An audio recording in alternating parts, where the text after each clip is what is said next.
नमस्कार, स्वागत है आपका अपडेट एट 12 में। मैं हूं आपके साथ गीतांजलि राघव। एक नजर इस वक्त की हेडलाइंस पर। 10वीं बार नीतीश कुमार ने ली सीएम पद की शपथ। एक बार फिर शक्ति प्रदर्शन का केंद्र बना गांधी मैदान। पीएम मोदी समेत 16 राज्यों के सीएम हुए शामिल। छत्तीसगढ़ दौरे पर राष्ट्रपति मुर्मू जनजातीय गौरव दिवस में हुई शामिल। जनजातीय अखरा विकास योजना का किया शुभारंभ। 3 दिवस के जोहान्सबर्ग दौरे पर पीएम मोदी G20 शिखर सम्मेलन में लेंगे हिस्सा। दुनिया के बड़े नेताओं से होगी मुलाकात।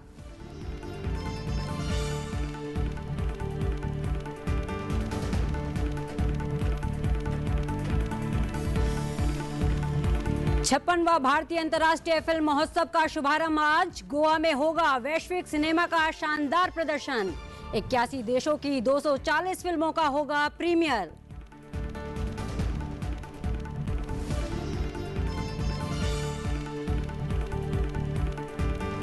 रूस में भारत के 2 नए कॉन्सुलेट जनरल हुए शुरू। विदेश मंत्री ने किया उद्घाटन। बोले द्विपक्षीय संबंधों को मिलेगी नई गति।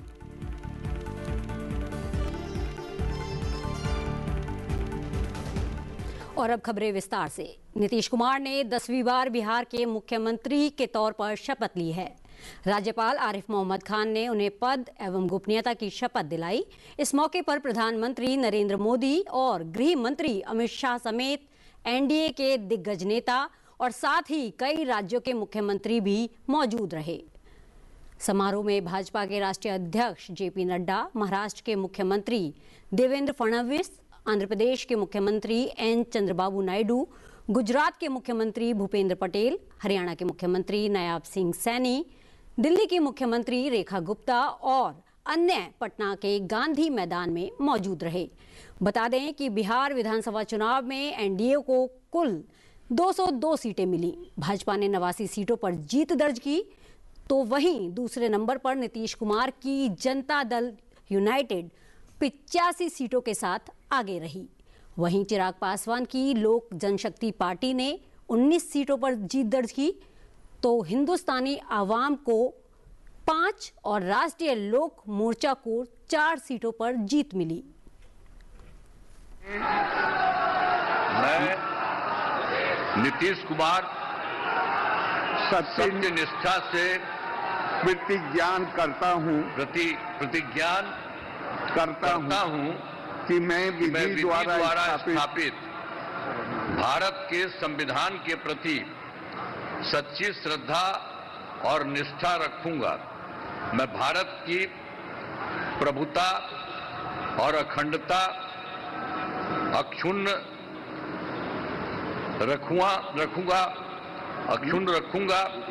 मैं बिहार राज्य के मुख्यमंत्री के रूप में मैं अपने कर्तव्यों का श्रद्धापूर्वक और शुद्ध अंतःकरण से निर्वहन करूंगा तथा मैं भय या पक्षपात, अनुराग या द्वेष के बिना सभी सरकार के लोगों के प्रति संविधान और विधि के अनुसार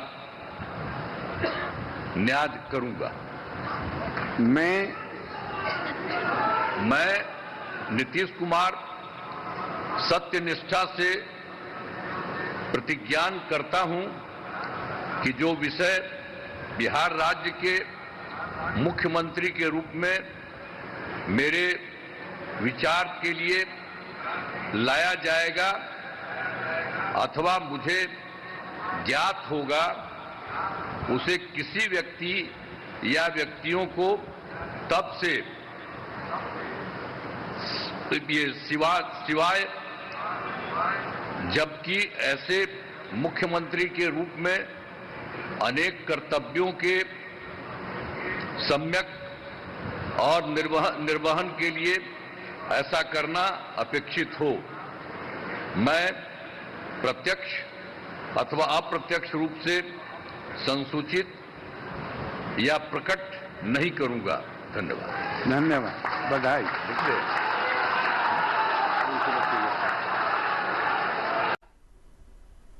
56वां भारतीय अंतर्राष्ट्रीय फिल्म महोत्सव आज पणजी, गोवा में शुभारंभ होने जा रहा है। ये महोत्सव 20 से 28 नवंबर तक चलेगा, जिसमें विश्व सिनेमा की सर्वश्रेष्ठ कृतियों का प्रदर्शन किया जाएगा। महोत्सव में 80 से अधिक देशों के मेहमान और फिल्म निर्माता शामिल होंगे। इसमें भारत और विश्व भर की 270 से अधिक फिल्में प्रदर्शित की जाएंगी। इनमें 13 वर्ल्ड प्रीमियर, 4 इंटरनेशनल प्रीमियर और 46 एशियन प्रीमियर शामिल हैं। इस भव्य आयोजन में स्क्रीनिंग के साथ 7 कार्यशालाएं, मास्टर क्लास और फिल्म बाजार आयोजित होंगे, जो देश के नए तथा उभरते फिल्मकारों के लिए बेहतरीन अवसर प्रदान करेंगे। 56वें भारतीय अंतर्राष्ट्रीय फिल्म महोत्सव का उद्देश्य दुनिया भर के फिल्मकारों को जोड़ना और कला के माध्यम से मित्रतापूर्ण सहयोग को बढ़ावा देना है। माना जा रहा है कि इस बार इफ्फी द्वारा जो शुरुआत की जा रही है, ये फिल्म महोत्सव के उद्घाटन की परिभाषा ही बदल देगी, जहां एक भव्य मनमोहक उद्घाटन परेड होगी और यह परेड आज दोपहर 3:30 बजे एंटरटेनमेंट सोसाइटी ऑफ गोवा कार्यालय से शुरू होकर कला अकादमी तक जाएगी। They weren't just filmmakers. They were visionaries who turned cinema into poetry, passion, and protest. Their stories were not confined to the screen. They became the soul of a nation finding its voice. At the 56th International Film Festival of India, we pay centenary tributes to the masters who gave Indian cinema its depth, poetry, and conscience. Guru Dutt, the dreamer who turned shadows into soul. Through films like Pyasa and Kagaz Ki Phool, he revealed the ache behind beauty, the loneliness within fame, and the eternal longing of the artist. His frames still whisper of heartbreak and hope. Raj Khosla, a director of many voices, who redefined mainstream cinema with elegance and daring. From suspense to romance, from CID to Mera Saya, his women stood strong, his stories breathed style, and his craft bridged the art of expression and entertainment. Ritwik Ghatak, the visionary who saw cinema as protest and prayer. In Meghe Dhaka Tara and Subarni Rekha, he turned the pain of partition into pure art, fusing realism, myth, and music into a haunting language of loss and resilience. Their films still speak to us of who we were and who we could be. Honoring them is not just a tribute to history, but a salute to courage, imagination, and the timeless power of Indian cinema. The 56th International Film Festival of India, celebrating 100 years of visionaries who continue to light our screens and our souls. मुझे लगता है कि पहली बार यानी गोवा में जितने सारे tourist हैं, इंटरनेशनल और नेशनल गेस्ट हैं, उनके लिए कोई पास की जरूरत नहीं है। जो आके यहाँ पे इंटरनेशनल फिल्म फेस्टिवल का ओपनिंग सेरेमनी एंजॉय कर सकते हैं। It is in near to the ESG to the complex which is the ground is open for each and everyone. First time इस पे फ्लोट परेड पे इंटरनेशनल फिल्म फेस्टिवल का inaugurate हो रहा है। Film related, Goan culture related, Goan float, बाकी state के corporate houses और फिल्म रिलेटेड हाउसेस के फ्लोट यानी फिल्म फैटर्निटी शो करेंगे। वो देखने के लिए सभी को मैं इनवाइट कर रहा हूँ। 20 तारीख से लेकर 28 तारीख तक कल 4 बजे इनॉग्रेशन होगा। वो इनॉग्रेशन देखने के लिए सभी ने आ जाए। ऑलमोस्ट 99% पूरा काम इंटरनेशनल फिल्म फेस्टिवल का हो गया। Let us enjoy the film festival from the 20th to 28th. I welcome each and everyone for the 56th international film festival. विदेश मंत्री एस जयशंकर ने बीते बुधवार को रूस में भारत के 2 नए कंसुलेट जनरल का उद्घाटन किया। ये नए दूतावास येकतारिनबर्ग और कजान में खोले गए हैं। इस अवसर पर डॉक्टर जयशंकर ने विश्वास व्यक्त किया कि नए वाणिज्य दूतावासों की स्थापना से भारत और रूस के बीच व्यापार, पर्यटन, आर्थिक, वैज्ञानिक, तकनीकी, शैक्षणिक और सांस्कृतिक संबंधों को बढ़ावा मिलेगा। उन्होंने कहा कि ये वाणिज्य दूतावास 2030 तक द्विपक्षीय व्यापार को 100 अरब अमेरिकी डॉलर तक बढ़ाने की साथ ही साथ भारत और रूस के संयुक्त प्रयासों में योगदान देने में महत्वपूर्ण भूमिका निभाएंगे। उन्होंने भरोसा जताया कि नए दूतावास भारतीय छात्रों, कारोबारी समुदाय और प्रवासी भारतीयों के लिए दूतावास सेवाओं को और आसान बनाएंगे। Ekaterinburg is often called the third capital of Russia due to its industrial importance and is the gateway to Siberia. known for its heavy engineering, gem cutting, defense manufacturing, metallurgy, nuclear fuel, chemicals, and medical equipment. The region hosts one of the most prominent international economic forums in Russia, the INNOPROM. The opening of the consulate will give impetus to enable and to strengthen the technological, scientific, economic, and trade collaboration between Indian and Russian industries. Kazan is one of the most visited cities in Russia. I've had the pleasure of going there myself, after Moscow and St. Petersburg, and with good reason. The region is a multicultural and multi-ethnic hub and acts as a bridge between Russia and the rest of Asia. The consulate will help strengthen people-to-people ties by encouraging cross-cultural exchanges and high-tech participation. Kazan is well known for its oil production and refining, for fertilizers, automobiles, defense manufacturing, pharmaceuticals, and electrical equipment. I'm confident that with the opening of the two new consulates, there will be a further strengthening of India-Russia ties, and this will surely mark a new phase in our relationship. NCDC की 92वीं general council की बैठक को संबोधित करते हुए केंद्रीय सहकारिता मंत्री अमित शाह ने कहा, पिछले वित्त वर्ष में सहकारी समितियों को 92,500 करोड़ रुपए वितरित किए गए, जो 2020-21 के स्तर से लगभग 4 गुना अधिक हैं। अमित शाह ने मंत्रालय की स्थापना के बाद से सहकारी क्षेत्र में हुई अभूतपूर्व प्रगति का हवाला देते हुए कहा कि एनसीडीसी इस बदलाव का प्रमुख आधार बनकर उभरा है। सरकार सहकारिता आंदोलन के माध्यम से किसानों, ग्रामीण परिवारों, मछुआरों, छोटे उत्पादकों और उद्यमियों के जीवन में सकारात्मक बदलाव लाने के लिए प्रतिबद्ध है। आत्मनिर्भरता भारत की दिशा में सहकारिता महत्वपूर्ण भूमिका निभा रही है, लिहाजा सहकारी समितियों को सशक्त बनाने और उनके लिए वित्तीय सहायता सुलभ करने के उद्देश्य से एनसीडीसी ने अपने कुल संवितरण को बढ़ाकर 2024-25 में 92,500 करोड़ रुपए कर दिया है, जो 2020-21 में 24,700 करोड़ रुपए था। शाह ने सहकारिता की जरूरत पर बल देते हुए कहा कि भारत को विकसित अर्थव्यवस्था बनाने के लिए सहकारिता एक श्रेष्ठ मॉडल है, क्योंकि यह ग्रामीण क्षेत्रों की भागीदारी और आजीविका सुनिश्चित करता है। बीते 4 साल में एनसीडीसी ने 40% से अधिक चक्रवृद्धि वार्षिक वृद्धि पर दर्ज की है और 807 करोड़ रुपए का सर्वोच्च शुद्ध लाभ भी अर्जित किया है।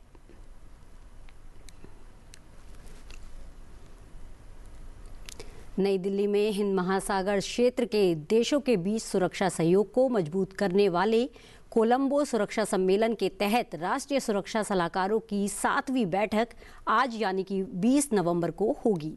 भारत के राष्ट्रीय सुरक्षा सलाहकार अजीत डोभाल इस महत्वपूर्ण बैठक की मेजबानी करेंगे। इस बैठक में मालदीव, मॉरिशस, श्रीलंका, बांग्लादेश के राष्ट्रीय सुरक्षा सलाहकार शामिल होंगे। सेशल्स इस बार पर्यवेक्षक देश के तौर पर हिस्सा लेगा, जबकि मलेशिया को विशेष अतिथि के रूप में न्योता दिया गया है। इससे पहले 6ठी बैठक दिसंबर 2023 में मॉरिशस में हुई थी। इसके बाद अगस्त 2024 में श्रीलंका में सभी सदस्य देशों ने कोलंबो सुरक्षा सम्मेलन के औपचारिक संस्थापक दस्तावेजों पर हस्ताक्षर किए थे। इन देशों के उप राष्ट्रीय सुरक्षा सलाहकार भी लगातार संपर्क में रहते हैं और उनकी आखिरी बैठक जुलाई 2024 में ऑनलाइन हुई थी। इस बार की बैठक में सदस्य देश पिछले 2.5 साल में किए गए कामों की समीक्षा करेंगे और आगे की दिशा तय करेंगे। चर्चा के मुख्य विषय समुद्री सुरक्षा, आतंकवाद, उग्रवाद से मुकाबला, ड्रग्स और मानव तस्करी जैसे अंतर्राष्ट्रीय संगठित अपराध पर रोक, साइबर सुरक्षा, बिजली, पानी, पोर्ट जैसे अहम ढांचे की सुरक्षा और प्राकृतिक आपदाओं में एक दूसरे की तुरंत मदद करना जैसे मुद्दे शामिल हैं। साथ ही 2026 के लिए नई कार्य योजना और रोड मैप को मंजूरी दी जाएगी।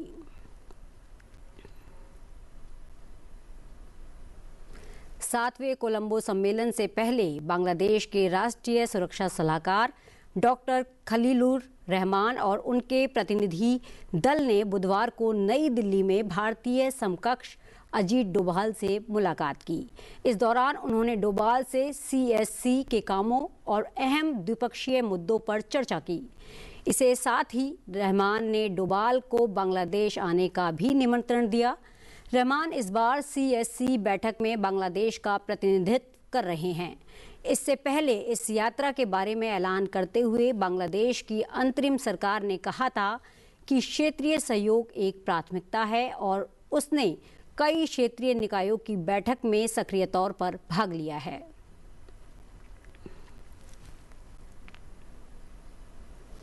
लोकसभा अध्यक्ष ओम बिरला ने दिल्ली के इंडिया इंटरनेशनल सेंटर में आयोजित विश्व के मुख्य न्यायाधीशों के 26वें अंतर्राष्ट्रीय सम्मेलन को संबोधित किया।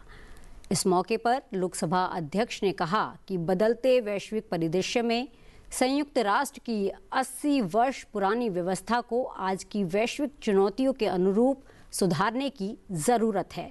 उन्होंने कहा, युद्ध, आतंकवाद, जलवायु संकट और डिजिटल जोखिमों के बीच संवाद, सहयोग और त्वरित सुधार आज भी अनिवार्य है। लोकसभा अध्यक्ष ने कहा कि वैश्विक शासन में सुधार लोकतांत्रिक, न्यायपूर्ण और समावेशी तरीके से होना चाहिए ताकि ग्लोबल साउथ को उचित प्रतिनिधित्व मिल सके। कि यूएनओ की वैश्विक संस्था पर आज की परिस्थितियों के अनुसार, आज की वास्तविक स्थितियों के अनुसार, आज की चुनौतियों के अनुसार उसमें परिवर्तन होना ही चाहिए, ऐसा विचार सभी प्लेटफॉर्म पर रखा जाता है। विश्व के सबसे बड़े लोकतंत्र के रूप में भारत का हमेशा मानना रहा है कि वैश्विक शासन के लिए सुधार वर्तमान की आवश्यकता है, जिससे हम न्यायपूर्ण, समावेशी और अधिक प्रतिनिधित्व वाला एक जो संयुक्त राष्ट्र चार्टर है उसके अंदर आज की परिस्थितियों के अनुसार उसमें निर्णय हो, फैसले हो और उसमें ज्यादा से ज्यादा प्रतिनिधियों की समावेशी हो, भागीदारी हो। लोकसभा अध्यक्ष ने भारत की वसुधैव कुटुंबकम की परंपरा का उल्लेख करते हुए कहा कि भारत लोकतंत्र की जननी है।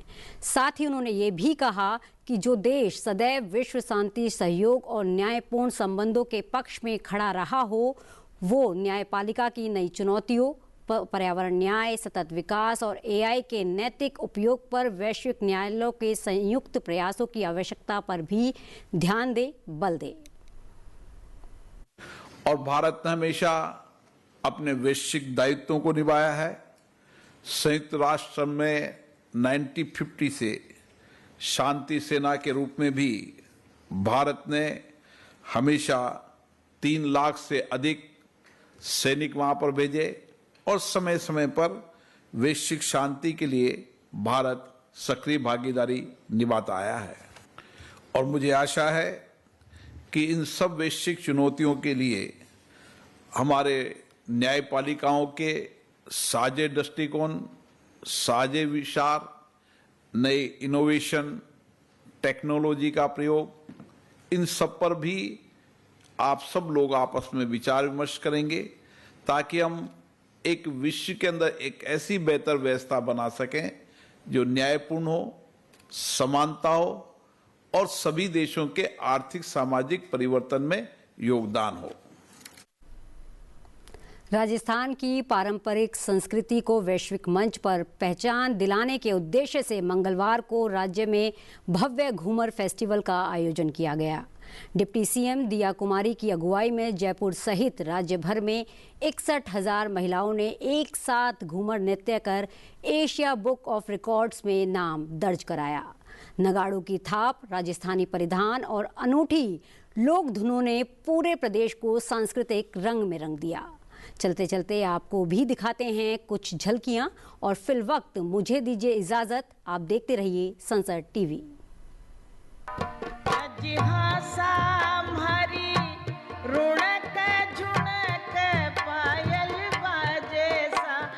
हंसा